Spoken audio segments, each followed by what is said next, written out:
GKJM, everyone. Welcome to another Union Hallcast. Today, here with the team from Theoriq AI and with the Katana project as well.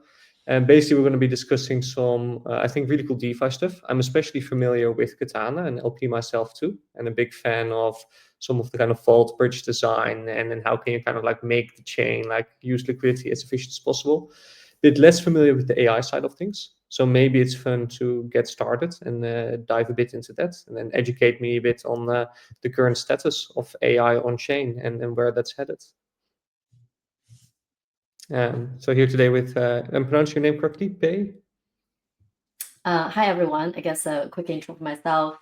I'm with the Theoriq AI, and I'm the ED and CEO at the foundation side of things. And so Theoriq is building essentially AI native decentralized protocol that allows AI agents to autonomously interact with DeFi protocols, doing things that we are doing today, but with the humans, right? Like liquidity, provisioning on dexes, managing crypto assets out of a vault, and also doing derivative operations, things like complex strategy on chain. But we're trying to apply AI in the very complex and manual process that we know today in the DeFi space, and actually create more of a robust capital efficiency and better risk management, more transparency, and avoiding folks from suffering in events like October 10th crash or previously a lot of other liquidity events and the risks that are associated with humans managing your capital. So I think like today we've successfully launched OLP agent, so that's Alpha Swarm, that was able to use AI and to help users to automatically deploy liquidity into Uniswap and other dexes. And we have just shipped the first version of Alpha Vault ETH. So it's an ETH growth strategy vault that was built on top of Mellow Finance, and we are allowing users to deposit TVL into the vault, and the allocated agent on top of the vault will decide how much the TVL goes to each of the strategy specific sub vaults. So we're excited to share more. Very cool. Should I, in this case, with the product, envision something more like that I, as a user, have my personal AI agents or even multiple? Or should I more so envision that you guys provide like agentic infrastructure to protocols? Because you mentioned like Mellow and having a vault be managed by an agent. So that's something that like a single agent does, or do you have on behalf of your users potentially agents investing in that vault? We're certainly building agentic primitive. That's kind of the angle. I think the meta of agentic primitives or agent economy is really strong and very real. So it's multiple agents because Theoriq started as a multi-agent protocol. So agent-to-agent communication, messaging, coordination was the core of the project. And even in those use cases I mentioned, it involved multiple agents, right? One agent's very good at analyzing project and tell you everything about the token, about the risk and opportunities for yield.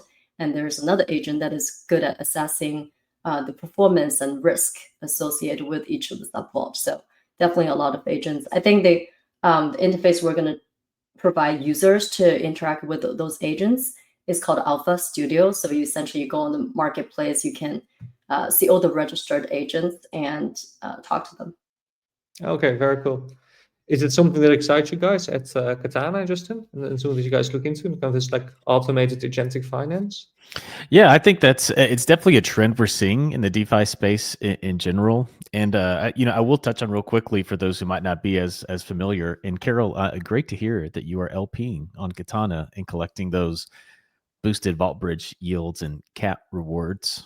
But for those not as familiar, Katana is a blockchain that's purpose built for DeFi. So rather than acting as a general purpose layer 2 or a general purpose blockchain, Katana functions as more of a financial network where every transaction pool and application just kind of reinforces higher yield and liquidity. And we've got some revenue drivers that actually help generate revenue for the foundation, which is then used to boost yield in specific DeFi pools. And that's done through Vault Bridge, which you mentioned earlier, Carol, where assets bridged to Katana are used in low risk DeFi strategies on Ethereum, and that yield then goes to boost the yield that users would get in DeFi pools on Katana, as well as like this concept of channel liquidity, AUSD off chain, US Treasury yield, and sequencer fees. So those are like the 4 primary revenue drivers that help kind of spin the flywheel and make things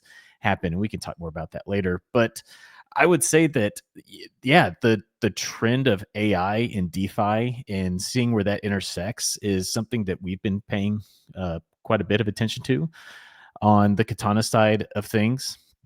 Agentic vaults is very exciting. They can kind of manage those strategies for users, kind of what P's saying here. And something that I've been really interested in for a long time is, again, P mentioned this earlier, is being able to manage those liquidity positions for users in a DEX LP. Because, right, like previously when you had like the V2 of DEXs, it was just, you just deposited and, everyone was exposed to the same type of, there wasn't a lot of management that had to go into it. And now with V3, you've got to manage your bands to optimize for the best rate of return and to minimize your impermanent loss. It's hard for retail to do that. That's why you do have like liquidity managers like CharmFi, Steel Protocol, and Gamma's a good one. The Deep is a good one. But we're starting to see trends where you can have this agentic or AI focused management of those, which it creates just more efficient liquidity, both for the user and for people trading within those pools as well. So yeah, something we're very interested in on our side. Yeah, and I guess it's potentially also like more secure for the user, right? Or at least depending on how sophisticated the agent is, because I can assume that like an agent might be able to observe transactions in the mempool or even data from Twitter, right? And so if we have something like the balancer hack occurring, right, the agent could make the deduction that all the protocols might be affected, withdraw liquidity faster than I guess a regular user would be able to do, at least faster than I wake up and run to my ledger to withdraw liquidity. Yeah. So I think like it's so interesting just to mention the use case of DEX market making or on-chain liquidity provisioning, right? Like that was the first use case we back in February of this year we decided to focus on, and what we found is that AI is just way better at detecting and finding the most profitable pools on any given DEX, right? Like it takes humans a long time to figure out, hey, those are the 2 lucrative pools you should pay attention and put your liquidity to. AI can do that in like minutes or even faster. So I think AI brings value at the beginning of that journey is like finding those like the right few pools out of like 400 plus like ETH stable pools, right? And Uni V3 gives you the way to just deploy very succinctly into that narrow band, be it like 0.3% here or anything, right? Like you just targetly deploy liquidity there. And from that point on, the risk management is also very tough for humans to do because you have to have a team around the sun 24/7 be able to monitor the volatility and decide like manually pulling the liquidity. And AI can do that with parameters and policies that are upfront to do it, execute on chain for you. So we did, we were able to do back testing of deploying. So one of the strategies we're deploying and hopefully launching in Q1 next year is called hedged LP strategy. So essentially this is about a combination of, it's a delta neutral in ETH term strategy. You deploy your ETH stable into a specific tier liquidity pool on Uni V3, and you simultaneously hedge that exposure of USD since it's a delta neutral in ETH. So you hedge the exposure of USD on Hyperliquid by deploying a vault there.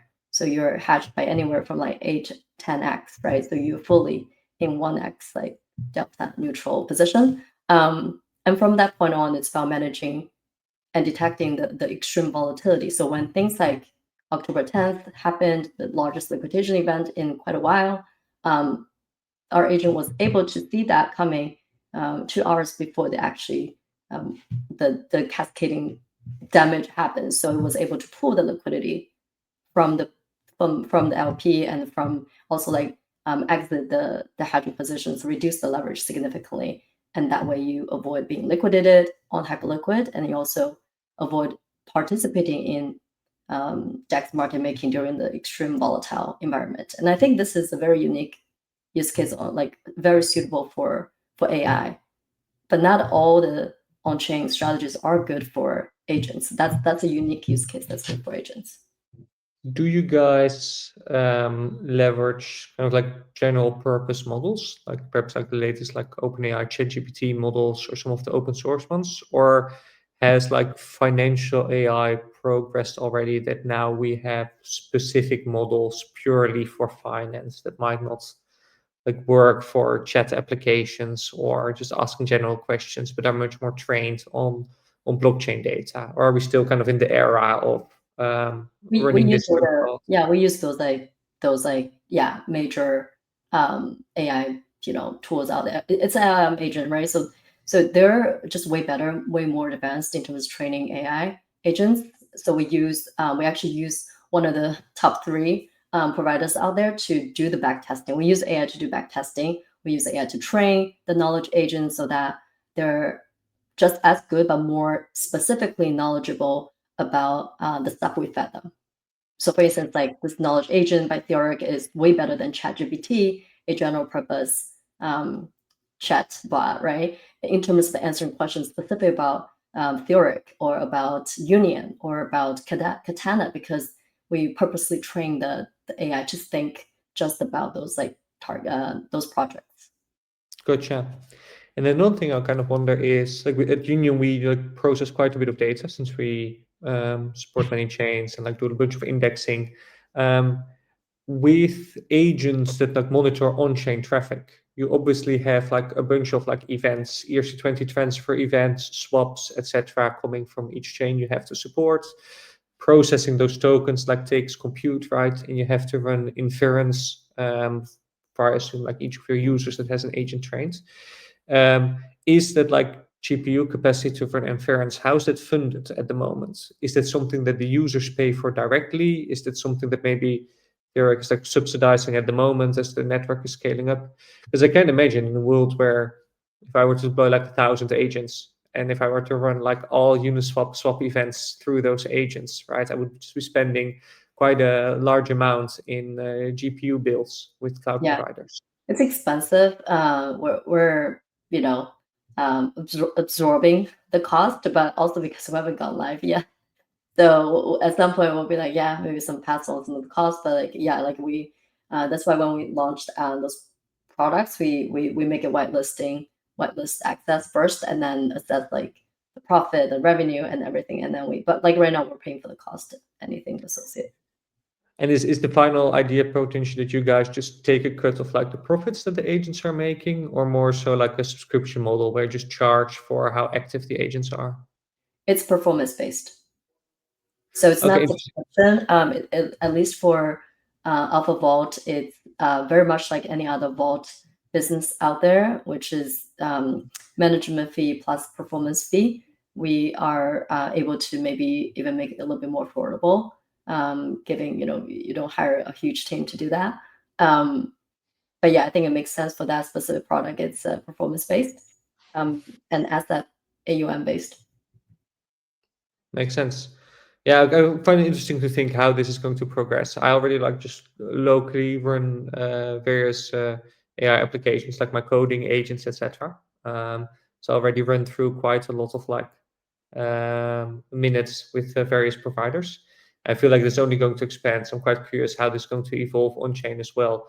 If like certain standards, like potentially what Stripe and Co are working on, right, for agentic payments, if that's going to fund this long term, or indeed, like you kind of say, like an AUM based approach where you take a cut of what the agent is making. There's just an honesty to taking that cut, right? It's kind of the same with what Katana is doing, where I guess just in Katana itself also makes more revenue the better like Vault Bridge performs, right? So it like directly incentivizes the network to perform better. And on the Vault Bridge side,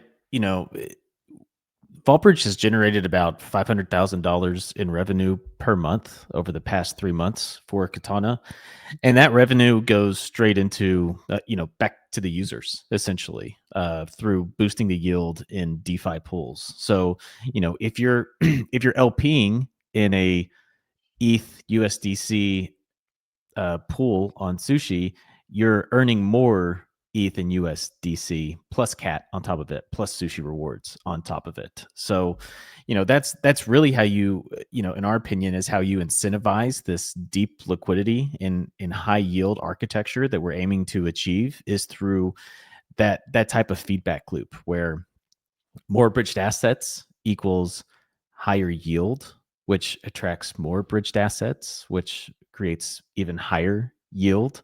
And it also generates more activity, and activity creates more fees and revenue sharing.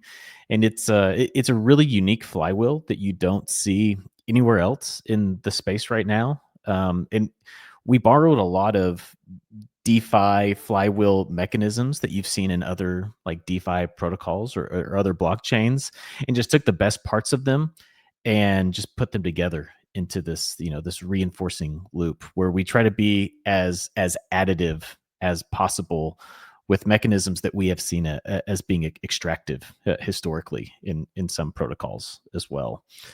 But yeah, that's kind of the feedback loop that we have. And we also have this concept of chain owned liquidity, where a portion of the revenue goes into this pool of funds that the Katana Foundation manages, and that's just sticky liquidity in Sushi and Morpho that's not going anywhere. So even when the bear market does come, there is still this baseline of liquidity that we have that does earn fees for the foundation as well. And that just helps. That kind of goes into our bear market resilience, strategy as well. Makes sense. So, just if my understanding is fully correct, effectively what happens is there's a bridge smart contract, right, to bridge into Katana. But instead of the funds fully sitting idle on Ethereum, they're deployed into various strategies. Those strategies are chosen, I assume, by the foundation, right? And there's a certain whitelist of strategies, I guess, where you try to like minimize the risk for. Yeah, that's a good question, and you're right. Yeah, historically, like in other layer twos, you bridge assets, and those assets just sit idle in a escrow smart contract on Ethereum, doing nothing. We see that as capital inefficient, and thought, what if these were used in like low risk DeFi strategies that earn just like a little bit of yield that we can then give back to the users? And Morpho is the protocol in Ethereum that really allowed us to do that in the way that we wanted to, in the sense that there are currently 2 risk curators on Ethereum that the ag layer, because VaultBridge is a product that's built by the ag layer team. So it's Gauntlet and Steakhouse are the 2 risk curators there, and that's what they're tasked with, is deploying these assets in it's only blue chip assets, right? It's only USDC, USDT, ETH, and WBTC, deploying those into low risk strategies with low LTV thresholds, as conservative as possible, right? Focusing on risk adjusted yield as opposed to just maximizing the amount of yield that you can get, because that's it's a very precious set of assets there in the bridge. It's very important. Yeah, and so because that's where the strategy comes into play, is through Gauntlet and Steakhouse. yeah, because effectively, like if my funds are on Katana, there is like a tiny increased risk, even if I don't have them deployed in DeFi, right? It's if one of these like risk managers chooses to deploy capital in a DeFi protocol that then gets hacked, then effectively the bridge is slightly unbacked, right? So you have to be extremely careful with these strategies. Yeah, exactly. That's absolutely true. And the good thing about these strategies that are implemented is that they are all on chain, and it's all transparent, and it shows up in the Morpho front end as well. So users at any time can kind of audit the strategies that are going on within the Vault Bridge, just to make sure that they're comfortable with them. But even then, if the only assets that are really exposed to that Vault Bridge risk is USDC, USDT, ETH, and WBTC on Katana. There are other assets. I mean, you can bridge assets without having them go through the Vault Bridge, but those that boosted yield that's generated from the Vault Bridge is going to go to those VB assets that are on Katana. But AUSD, that's minted natively on Katana from Agora. There's BTCK, which is a Bitcoin wrapper from Lombard that's minted natively on Katana. So there is a little bit of diversity in just risk preferences for users if they want to choose, instead of doing a USDC WBTC pool, which both go through VaultBridge, you could do an AUSD BTCK pool, which is very similar, but those don't go through VaultBridge. So choose your own journey. Anon is what we say internally.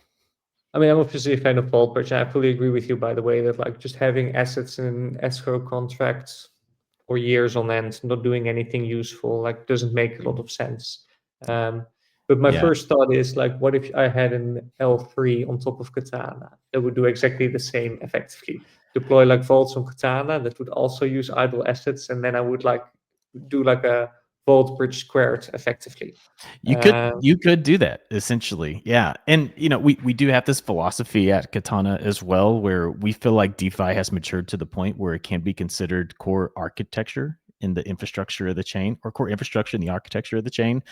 That's why, all of those like chain on liquidity and boosted rewards that I talked about, those go into Morpho and Sushi. Morpho is our core lending app, and Sushi is our core decentralized exchange.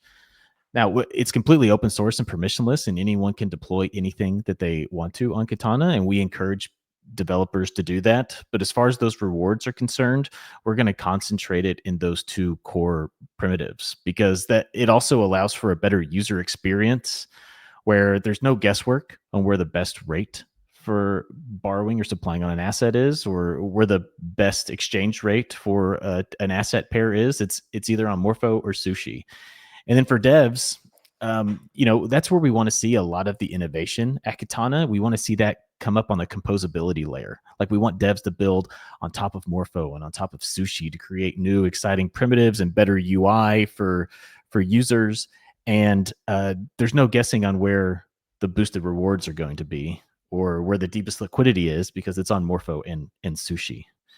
And so that kind of goes into our core app philosophy as well. Yeah, makes sense. Like, raise a question. Like, so you kind of said this a few times, like that the deepest, I guess the best yield is on Morpho and Sushi. Like, is that just like kind of like basically a promise that they make, or is it because naturally how the ecosystem on Morpho and Sushi would guarantee that? That's naturally how the incentive structure works on Katana, right? Because, like I said, we've got these assets in the VaultBridge that are generating revenue. That revenue is then used to increase the rate that users would get for LPing in Sushi or supplying assets on Morpho. And we also use that to kind of offset the interest rate that borrowers would have on Morpho as well. So that's one revenue stream is VaultBridge. Then sequencer fees, which every L2 has. Anything in excess of what we have to pay for settlement also goes back into the ecosystem, either through generating deeper chain on liquidity or for boosting yields. That chain on liquidity that we manage, that generates yield too, right? These are assets that we're deploying in DeFi on Katana. That yield generated from chain on liquidity either goes into boosting yields or compounding into more chain on liquidity. And then the fourth revenue driver is AUSD. Like I mentioned, doesn't go through VaultBridge, but it's a stable coin, just like USDC and USDT. It's backed by US treasuries. Those US treasuries earn yield off chain. The difference between Tether, Circle, and Agora is that with Tether and Circle, that yield from US treasuries goes back to the issuer, goes back to Tether and Circle. The interest earned on the treasuries from Agora, a majority of it goes to the Katana Foundation, which then uses that to boost the yield for AUSD denominated pools. So if you're supplying asset AUSD on Morpho, we're using that yield that's generated off chain to give you even higher yield. So there's the diversification of revenues, and it all just goes back into the ecosystem for growth and compounding user incentives. Yeah, it's very cool. Thanks. We like it. Do you see a bit of a friction potentially between chains, L2s, and asset issuers? Because you guys, of course, want to get as much revenue into the foundation and into the user, right? So that like 4% that Circle and Tether are right now taking, you want to effectively take that away from them, ideally, right? And provide that to the user. Is that like a friction point potentially? Because I see the same happening around Mega ETH, right? Where they also have their like canonical stable, where they want to do effectively the same, right? Take this portion that previously was kind of taken by asset issuers and or effectively use that to grow the ecosystem. To the point of contention, you think in the next few years between chains and issuers? I guess in general, yeah, I could see it. I'll say like on Katana, I feel like, we really focus on ecosystem alignment, and, that old adage that says, you show me the incentives, I'll show you the outcome. We just want to make sure everyone's incentives are aligned for the long-term growth and health of Katana as a going concern in a thriving DeFi ecosystem. And we feel like all these mechanisms that we have in place are going to sustain that growth. But I guess more broadly, yeah, I think when you have asset issuers like Circle and Tether that are generating a lot of revenue, because if you think about it, if you're holding USDC on Ethereum or anywhere, like you're kind of taking on counterparty risk, right? Because the underlying asset is off chain and you're not really getting compensated for that counterparty risk. At least with Agora, you're kind of routing that yield back to the user to boot, if they're using it in DeFi, they can take advantage of that where they are kind of getting the benefit, they are getting paid for the risk of the counterparty. There needs to be more alignment like that. I don't think it's truly aligned as it should be, as it stands with the bigger asset issuers like Circle and Tether. There needs to be a sharing of revenue, at least with the blockchain, and then with the blockchain to the users, because I think that's kind of how you have to do it right now in this structure.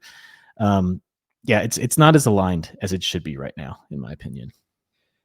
Yeah, and I'm guessing as well, like you have to take it into account when you calculate your yield, right? One reason I see this in Europe why like euro stablecoins aren't initially as popular is because there's like not really any yield on them, right? Like you can't get an 11% on it that easily. But technically, if you're holding euro stablecoins over like US dollar stablecoins over last year, you would have actually made more yield in the meantime, right? Because the relative price itself has stayed higher. I'm guessing kind of like for holding the US dollar at the moment, like the treasury yields are usually higher when they're trying to curb inflation, right? So you kind of need to almost forward that to the user. Otherwise, it's an additional cost for having an asset that's like kind of going down in the meantime. Yeah, I can see that too. Yeah, and it's interesting because we're starting to see a little bit more traction on the euro stable coins. To varying degrees of success. We just haven't seen I'm a not whole bullish on lot the of euro traction. stablecoins, by the way. Like EU, like regulation just prevents so much from being done. They are here. being pretty restrictive, Yeah. which is hampering innovation. I do feel that way. The US is finally figuring it out, which is exciting. Yeah, layers of like Mika licenses and spending years debating first instead of innovating. It's at least like the atmosphere we have over here, which is why we founded Union Origin in the US. Just makes it go a bit faster. What do you see are kind of like the threats to Katana's model? Because so far, like, seems like the outdo plays almost to park your stables, right? And like other L2s potentially like copying this model. Do you see like potentially new projects coming in or like users preferring, I don't know, hyper liquid because there's maybe easier ways to lose your money, but also easier ways to like triple it? What's kind of the feeling competition landscape wise at the moment? Yeah, on the competition side, we kind of stand on our own a little bit at this time, because the way that Katana was like conceived, there's a lot of things that came together, but this is the main storyline is that I was at Polygon for 3.5 years before that, and prior to that, I was in banking for like 13 years.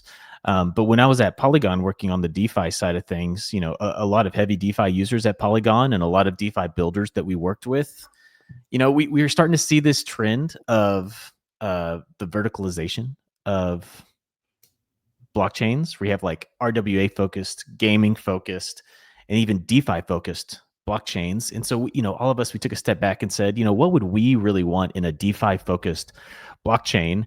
And we really just decided, hey, we want high yield and deep liquidity, which just sounds simple, but it's like, how do you architect a blockchain to maximize for those two things? And it's like, okay, so we got this, Vault Bridge, which Aglair team was already working on, then chain on liquidity, and then we teamed up with Agora and AUSD, and it's like, what do we do with sequencer fees? Let's just give them back.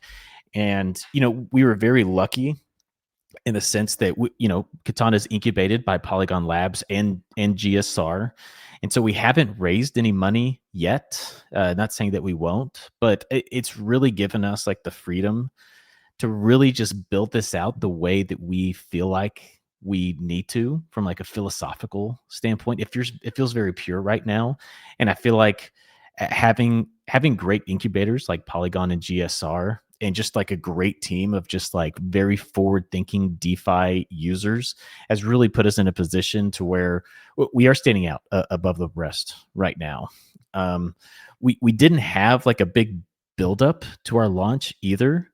Like Mega ETH definitely did. Barachain had a huge buildup to launch. We built in the shadows, and we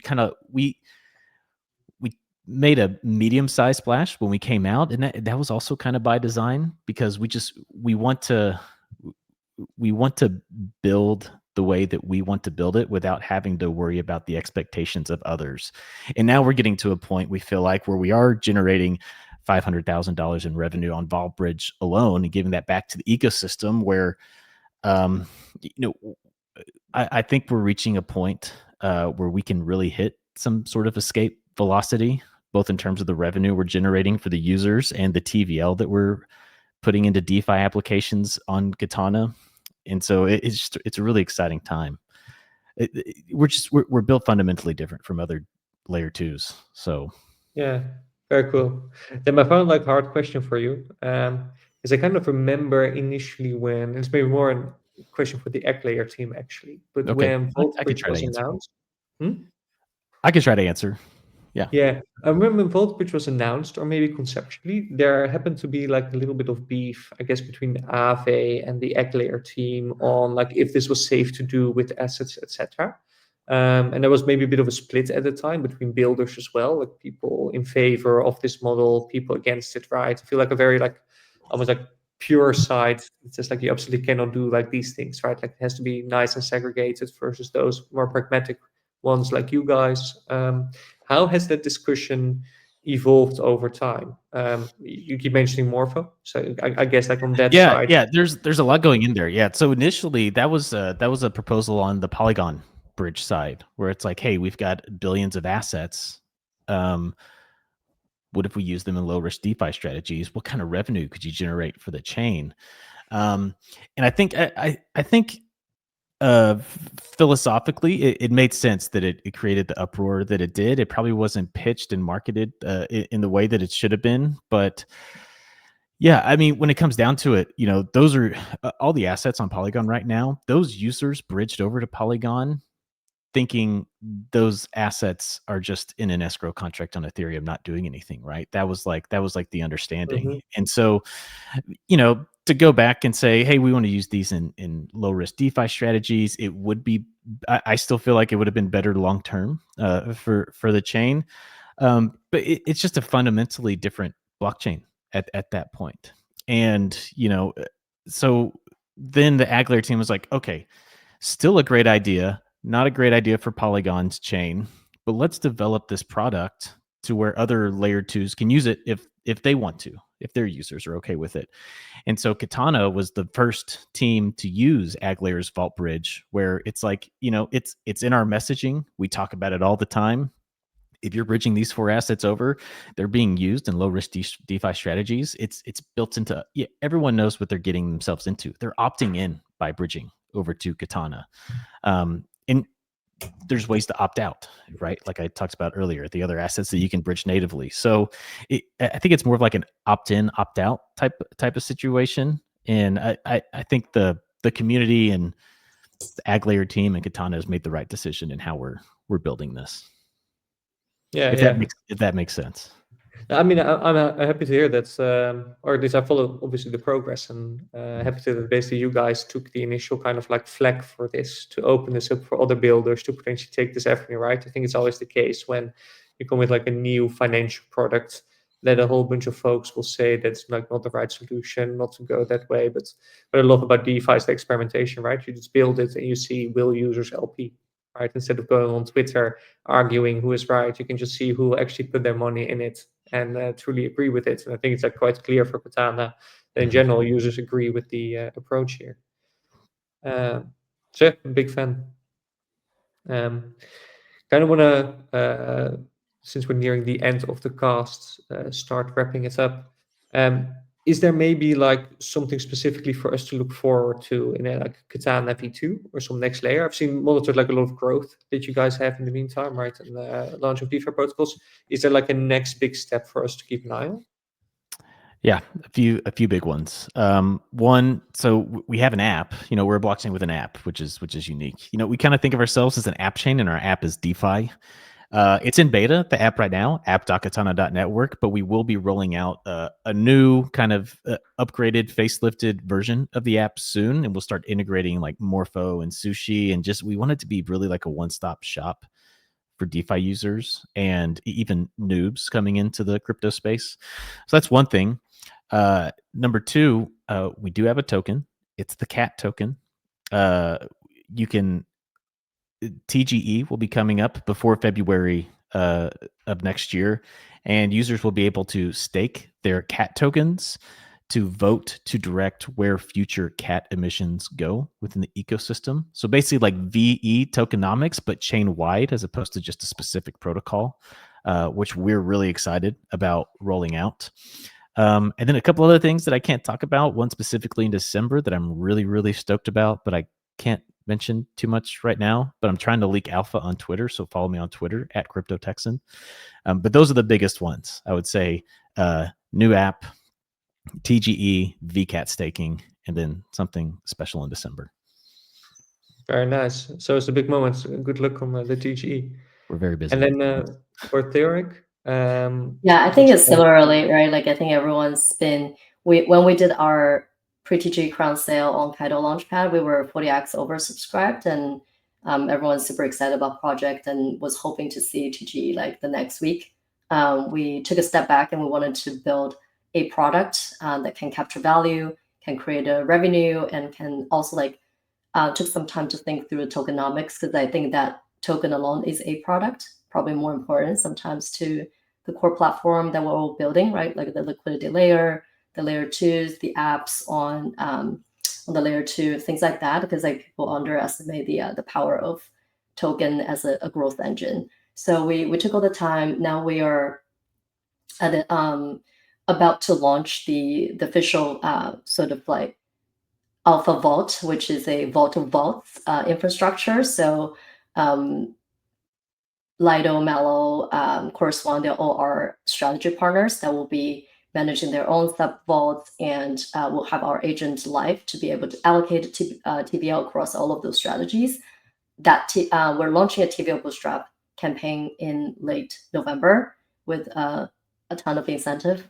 That is token incentive and also ETH term APY in ETH terms. So I think the incentive hopefully will be very attractive for users to come in and deposit TVL in there.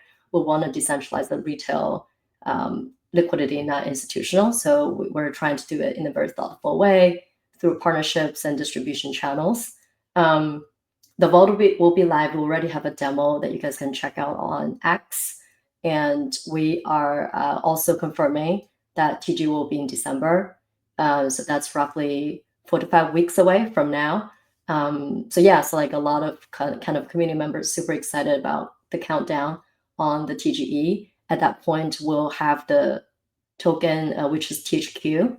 You will be able to stake and unstake for emissions. So we have a very generous emissions to support the staking rewards as well.